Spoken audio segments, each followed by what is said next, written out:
fuyez ou quoi? C'est moi, c'est pas moi. Quand on vivait là, donc toi tu pouvais faire ça sur ma tombe. Alors que tu étais quoi? Quand je vivais, tu étais méchant avec moi. En fait, qu'est-ce qui tombe? C'est ça. Merci, Carré. Ça, c'est une bonne histoire. C'est en fait, elle a fait juste. Elle dit, mais toi, c'est pas toi qui voulais. C'est pas toi qui voulais pas de moi. Non, tu veux venir dire ça sur ma tombe. Elle dit, elle était arrêtée là. Puis, le gars dit, les gens étaient en train de dire des choses sur sa tombe. Je vais vous expliquer une histoire ici. Moi et mon pasteur, on était parti à l'enterrement d'une soeur en Christ qui est décédée. Elle était à une de nos églises au PKJ. Donc, quand on est parti, on a pris à l'enterrement, on va savoir. On arrive là-bas. Donc, là, d'abord, depuis on est parti, nous, on est venu faire la veillée. On est reparti à Djamé. On est revenu encore, prendre encore pour l'enterrer ça.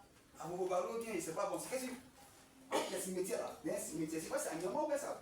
On ne me rappelle pas. Tellement il y a longtemps, c'est pas aujourd'hui. Et quand on est parti au cimetière, on est là-bas à la maison, il y a un jeune là. D'abord, on dit c'est son cousin, mais son frère. Il dit non, lui, laisse pas. Que lui, oh, que c'est sa soeur de sang. C'est sa soeur de. C'est sa soeur. Il dit, t'as pas ce qu'il a fait là. Moi, on passait les sereins. Il n'a rien dit. Quand on arrive là-bas maintenant, on compte ce qu'elle a fallu déposer. Il dit, on va mettre le corps en terre et on va revenir. Il vient devant, il dit, non, laissez-moi. J'ai parti à elle. J'ai parti à elle. J'ai parti. On va se dire, attendez. Les gens qui t'entendent crier, qui l'a trouvé, il dit, laissez-le. Mon gars, tu vas dire à elle. Il rentre dans ton là, on met ça dessus, on va dire. Couche-toi, on dépose ça sur toi, moi on passe. Le gars s'est retourné par la carrière. Il est allé s'asseoir là. Il n'a même pas vu comment on l'a enterré. Il n'a plus pleuré. On dit qu'il n'a plus pleuré. Amen. Hein? Est-ce que tu comprends ce que je dis? Là, si tu m'entends bien. Mais il a quoi? Il n'a plus pleuré. Pourquoi? Il n'a pas dit qu'il aime trop. Mais quand tu aimes quelqu'un, tu vas avec la personne, non? Écoute-moi bien. Moi, je te dis la vérité. Il n'y a pas quelqu'un qui est là, où il vit là, qui n'est pas allé avec toi. Donc écoute-moi bien. Si quelqu'un n'est pas prêt à aller avec toi, c'est que quelqu'un est prêt à pouvoir que toi tu vas avant lui. Amen. Non, t'as pas bien, non? C'est-à-dire, on te dit pas ouvertement quoi.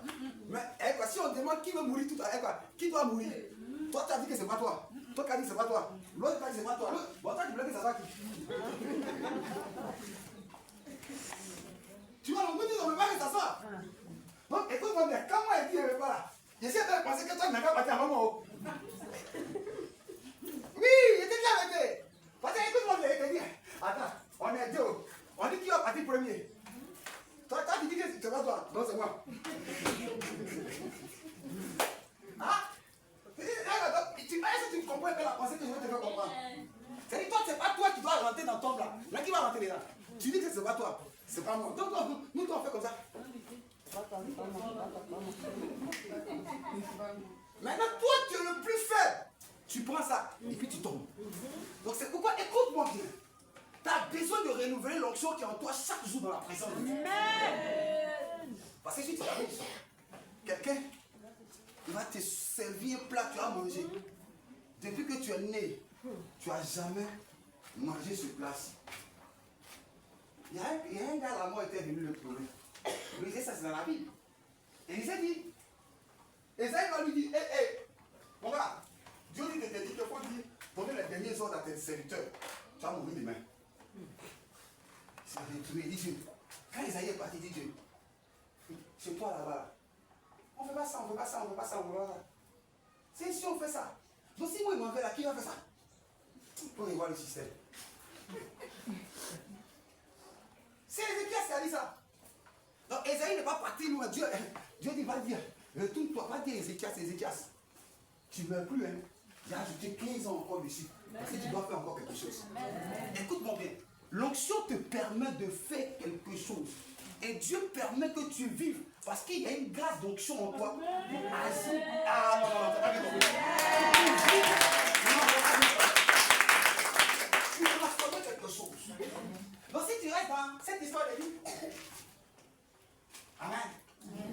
Et tout à l'heure, il dit, si tout à l'heure, j'ai dit, oh, quelqu'un est en train de tu vas tomber malade, quoi. Je refuse.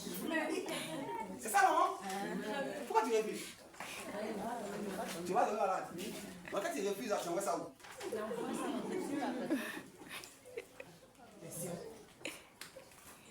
J'ai rien dit, hein? J'ai juste posé une question. On va dire à quelqu'un. Il y a Eva. Quand tu ramènes, l'eau s'y va. Le gros problème que vous avez ou nous avons, c'est que on est souvent dans des conflits sans avoir la force du conflit. Attends, je t'explique. 2 minutes. En fait, c'est la partie que j'aime bien chez les évangiles. On te dit comment les choses se passent dans ta famille. Ouais, on a fini de te révéler ça, non? Je te prends un exemple. On te dit, bon, prenons un exemple, c'était quoi? Un peu banal. On dit, non, dans ta famille, là, c'est ton oncle là qui est le sorcier, on nous tue tous. C'est ça, non? On t'a dit, c'est ton oncle. Ok? Tu as fini d'entendre? C'est fini? Non, ton oncle là, il ne peut plus te tuer.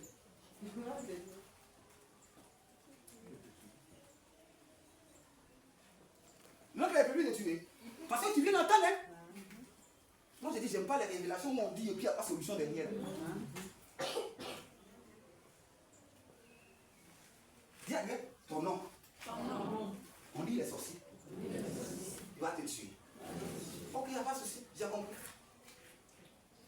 Maintenant, pourquoi Dieu souvent te donne de comprendre ça? Souvent quand il te donne des révélations, c'est qu'il t'a déjà donné une capacité. Maintenant, toi, tu es là. Tu es assis, tu as faim. L'oncle lui rentre là-bas, il est simple. Il parle à ses locosouilles. Il parle à ses... Oh, il était rassuré. Écoutez-moi bien. Souvent, on vous a emmené dans des combats spirituels et vous êtes rentré dedans sans avoir la capacité de vous maintenir dedans.